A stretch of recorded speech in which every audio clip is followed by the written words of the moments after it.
Good morning. Welcome back to the channel Awesome Learning. Children, we were discussing the responses to abiotic factors, and we studied that an organism can do any of these processes just to maintain a constant internal environment. Now we are going to study each of the process elaborately.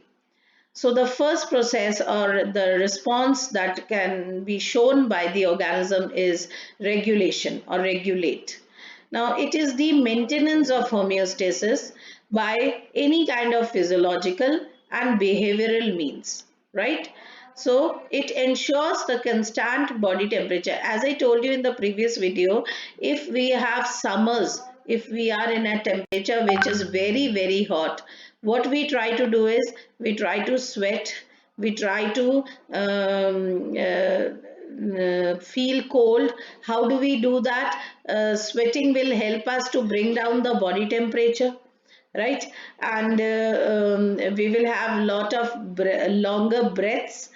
Now, but if the person is in an environment which is very, very cold, I just told you they will wear sweaters and they will have all the warmer clothes plus the shivering part, because shivering will bring out, the warmth in the body, and you will feel a bit warm, and this is how you will regulate your body temperature according to the environment that is given to you outside.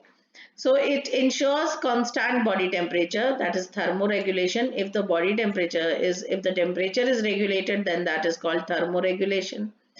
Constant osmotic concentration, that is the osmoregulation. Now what is constant osmotic concentration? That the fluids inside the body, they are also to be balanced, so that the fluids inside the body, these things we have studied in class 11, how osmotic pressure is controlled, how osmoregulation is being done by the kidneys.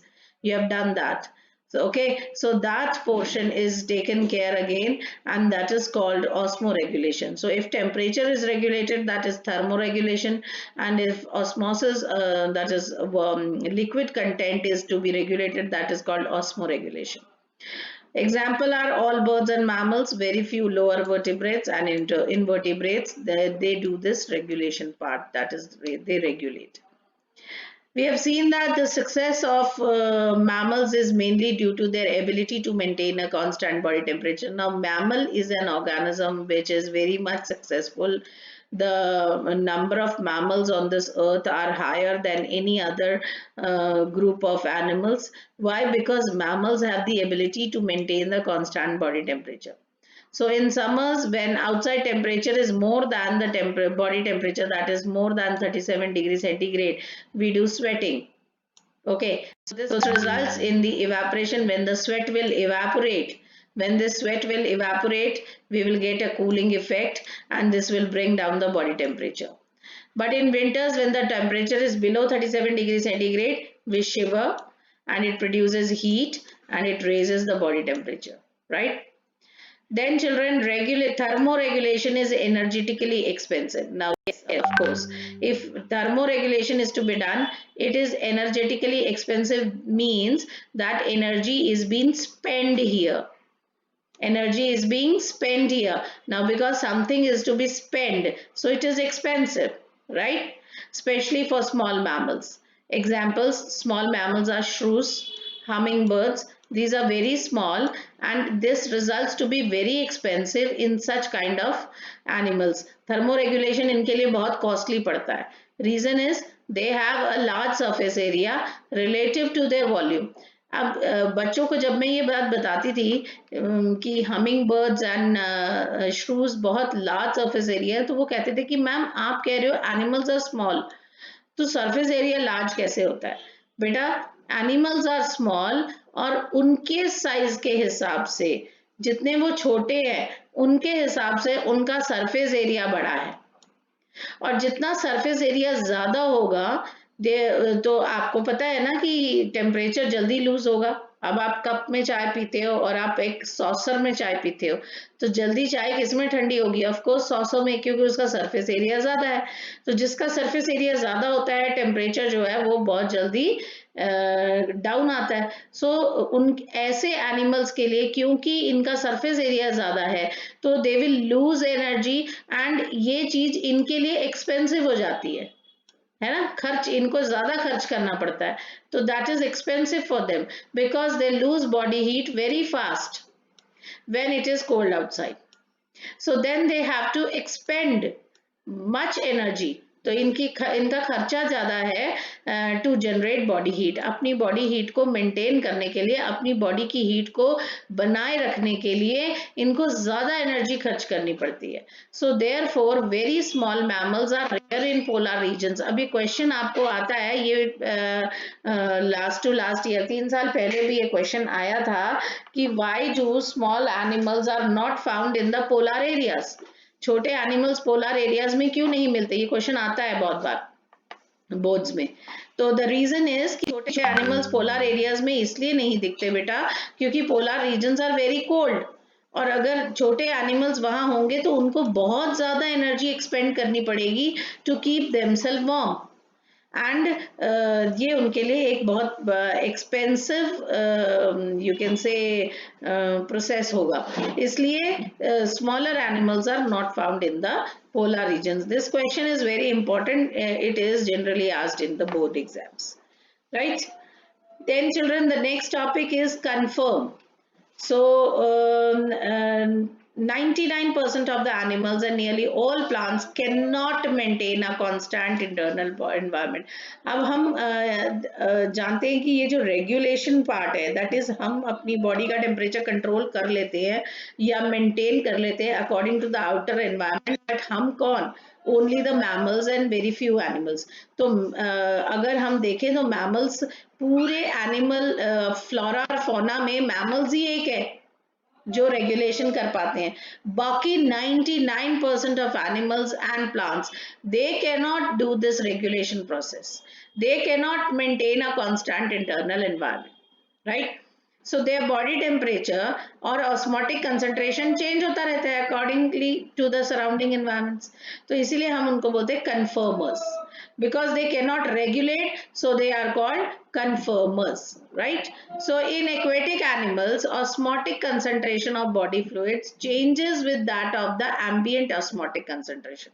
Now you see, because they live in an aquatic environment, so the osmotic concentration of the body fluid changes, of course, because they are already in a liquid environment, so their body concentration or osmotic concentration will change with that of the osmotic concentration of the whichever water body they are present. If they are present in a river, और अगर by chance river में ऐसा कुछ हुआ है, influx of minerals हुए हैं, तो उनका osmotic concentration river के पानी का भी change होगा, और जो animal उसमें रह रहा है उसकी body का भी change होगा, होना चाहिए।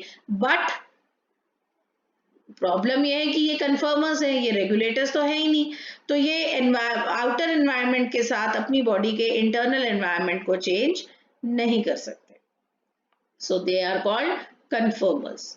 Then we come to migrators. We know who are migrators. Many animals like birds move away temporarily, not permanently, temporarily from a stressful habitat. यानी कि ऐसे हैबिटेट जहां उनको प्रॉब्लम हो रही है, सपोज बहुत ज़्यादा ठंड है अचानक से, तो वो उनके लिए स्ट्रेसफुल हैबिटेट है, to a more hospitable area जहां वो अच्छी तरह से रह सकते हैं, और फिर वापस रिटर्न करते हैं अपनी जगह पर अगर जब उनका हैबिटेट नॉर्मल हो जाता है। ठीक है, जब वो stressful period is over, they return back to their own native place. So during winters, these mark my words, these examples can be asked in the exams. Koilado National Park, Bharatpur, Rajasthan host migratory birds coming from Siberia and other extremely cold northern areas. Okay, then we come to suspend. Now in bacteria, fungi, lower plants, thick wall spores help to survive unfavorable conditions. Under the suitable conditions, they germinate. I told you many times when I was teaching previous topics that agar unfavorable conditions hai, तो bacteria forms and the organism tries to form a cyst around its body. और जब favorable conditions वापस आती हैं, then they come, the cyst is removed, they burst open and they start a new normal life process. This we have done. So we know that few organisms, they make a thick walls around the body so that they can survive the unfavorable condition. Now in higher plants, seeds and some vegetative reproductive structures serve to tide over the period of stress. ऐसे ये लोग भी stress period को बिताने के लिए they do the same process. They reduce the metabolic activity, यानी all the metabolism processes are stopped for some time, जिसको हम बोलते हैं dormancy. डोरमेंट हो जाना. अब आपकी किचन में इतनी सारी दालें हैं, ये जो दालें हैं what are they are seeds. And अभी तो वो किचन में जब हैं तो they are not germinating. Why? Because they उनका जो मेटाबॉलिक एक्टिविटी है इस वक्त ना के बराबर है, almost negligible hai. So they are dormant. But when you will take these seeds and put in a pot with soil and you water them for some time, you will see the plants will grow. That means the dormant state will get over now because the favorable conditions have been given. What are the favorable conditions for them to germinate? They are provided with moisture, they are provided with the particular temperature, and soil is given to it, so they will germinate. So this is what is suspend, that they suspend their processes for some time. Now in animals, hibernation, we have done this in junior classes of beer during winters. This is called winter sleep. Aestivation is called summer sleep, done by some snails and fishes. Diapause, we have done this in class 11th, a stage of suspended development of many zooplanktons in lakes and ponds. That stage is called diapause. If you remember that karyokinesis तो हो गई, but cytokinesis अभी नहीं हो रही है. And after some time when the favorable conditions will come, then they will go for cytokinesis. So that is called a diapause. This we had done in class 11th also. So that was all about the various type of responses to abiotic factors.